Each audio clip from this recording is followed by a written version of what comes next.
ఆయేషా మీరా హత్య కేసులో కోనేరు సతీష్ ను సిబిఐ 12 గంటల పాటు విచారించింది.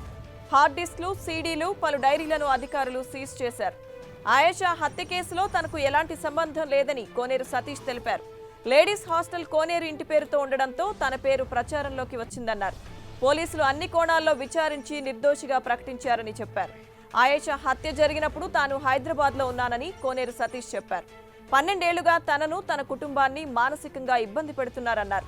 తాను నార్కో అనాలిసిస్ పరీక్షకు సిద్ధంగా ఉన్నానన్నారు. నిర్దోషిగా తేలితే ఆయేషా తల్లిదండ్రులు తనకు నష్టపరిహారం చెల్లిస్తారా అని కోనేరు సతీష్ ప్రశ్నించారు.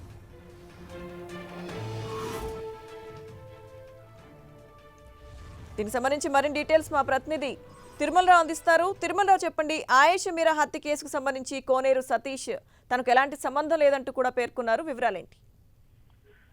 దుర్గా, ఉదయం 8 గంటల నుంచి విచారణ చేపట్టిన సిబిఐ అధికారులు ఇటు సత్యం బాబుతో పాటు ఇటు కోనేరు సతీష్ సుదీర్ఘంగా వీళ్ళతో విచారణ జరిగించారు. ఇప్పటికి దీనికి ముగింపు ఇచ్చినట్లు మనకి తాజా సమాచారం ఉంది. సుదీర్ఘంగా విచారించిన అనంతరం కోనేరు సతీష్ దగ్గర ఉన్న హార్డ్ డిస్కులతో పాటు సీడీలు, మరికొన్ని విలువైన పత్రాలు కూడా తీసుకెళ్లారని చెప్పేసి మనం విశ్వసనీయ సమాచారం. అయితే ఈ ముగిసిన తర్వాత కోనేరు సతీష్ మీడియాతో సమాచారం ఏర్పాటు చేసి మీడియాతో మాట్లాడడం జరిగింది. అయితే ప్రధానంగా కోనేరు సతీష్ ఒకటే ఆరోపణలు ఆరోపిస్తున్నారు. ఈ కేసుకు నాకు ఎలాంటి సంబంధం లేదని, ఈ కేసు ఘటన జరిగినప్పుడు నేను హైదరాబాద్ లో ఉన్నాను అంటున్నాడు. అంతేకాకుండా దీనికి సంబంధించి గత 12 సంవత్సరాల నుంచి ఆయేషా మీరా కేసు నన్ను వెంటాడుతుంది. మా కుటుంబ సభ్యులంతా మనోవేదనకు గురయ్యారు. మా తాతగారు కూడా దీనికి సంబంధించి అనేక మార్లు మనోవేదనకు గురయ్యే, చివరికి కాలం చెల్లించడం జరిగిందని తన ఆవేదన వ్యక్తం చేశాడు. ఇంకో విషయం కూడా తను బహిరంగంగా చెప్పడం జరిగింది. ఈ నార్కో అనాలిసిస్ పరీక్ష కూడా నేను సిద్ధంగా ఉన్నాను. కోర్టు అనుమతి తీసుకుని నన్ను నార్కో అనాలిసిస్ పరీక్ష చేయించండి, మీరు దీనికి సంబంధించి నిజాలు వెలుగులో వస్తాయని చెప్పేసి అని చెప్పడం జరిగింది. అంతేకాకుండా ఇది నేను చేయలేదని, ఇది నార్కో అనాలిసిస్ పరీక్ష నిజం అని తేలితే దీనికి సంబంధించి ఆయేషా మీరా కుటుంబ సభ్యులు బహిరంగంగా నాకు క్షమాపణ చెప్పాలని చెప్పేసి ఇది కోనేరు సతీష్ దీనికి సంబంధించి బహిరంగంగా సవాల్ వేసడం జరిగింది. అయితే దీనికి సంబంధించి అసలు ఎందుకు నా మీద ఈ ఆరోపణలు చేస్తున్నా అనేది నాకు అప్పుడు కూడా అర్థం కావట్లేదని చెప్పేసి కోనేరు సతీష్ చెప్పడం జరిగింది.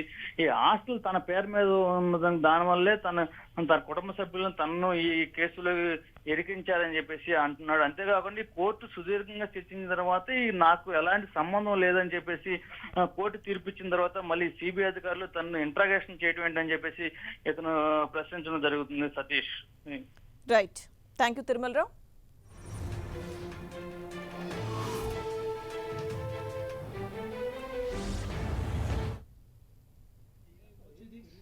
హార్డ్ డిస్క్ ఒకటి, సీడీ ఒకటి, నా 2 టెలిఫోన్ డైరీలు, ఒక లాంగ్ నోట్ బుక్ రాశారు, ఒక లాంగ్ నోట్ బుక్ తీసుకున్నారు, ఒక లెటర్ ఒకటి తీసుకున్నారు. హార్డ్ డిస్క్ లో ఏముంది, సీడీలో ఏముంది? హార్డ్ డిస్క్ ఎప్పుడో 2004, 2009 సంబంధించి దానిలో ఏమైనా పాటలు ఉండుంటాయేమో బహుశా, అది కూడా తెలియదు, నాకు గుర్తులేదు. హార్డ్ డిస్క్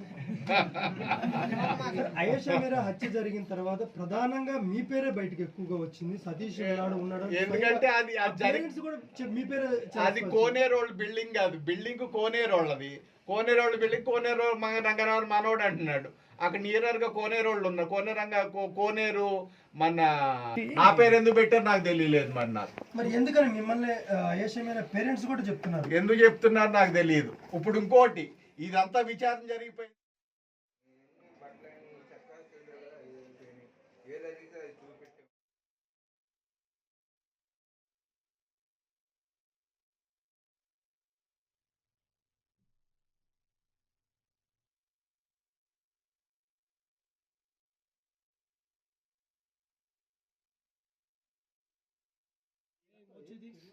హార్డ్ డిస్క్ ఒకటి, సీడీ ఒకటి, నా 2 టెలిఫోన్ డైరీలు, ఒక లాంగ్ నోట్ బుక్ రాశారు, ఒక లాంగ్ నోట్ బుక్ తీసుకున్నారు, ఒక లెటర్ ఒకటి తీసుకున్నారు. హార్డ్ డిస్క్ లో ఏముంది, సీడీలో ఏముంది? హార్డ్ డిస్క్ ఎప్పుడో 2004, 2009 సంబంధించి దానిలో ఏమైనా పాటలు ఉండుంటాయేమో బహుశా, అది కూడా తెలియదు, నాకు గుర్తులేదు. హార్డ్ డిస్క్ ఆయేషా మీరా హత్య జరిగిన తర్వాత ప్రధానంగా మీ పేరే బయటకు ఎక్కువగా వచ్చింది. సతీష్ ఉన్నాడు, ఎందుకంటే మీ పేరే. అది కోనేరోళ్ళ బిల్డింగ్ కాదు, బిల్డింగ్ కోనేరోళ్ళది. కోనేరోళ్ళ బిల్డింగ్ కోనేరు రంగరావు మనోడు అంటున్నాడు. అక్కడ నియర్ గా కోనేరు వాళ్ళు ఉన్నారు.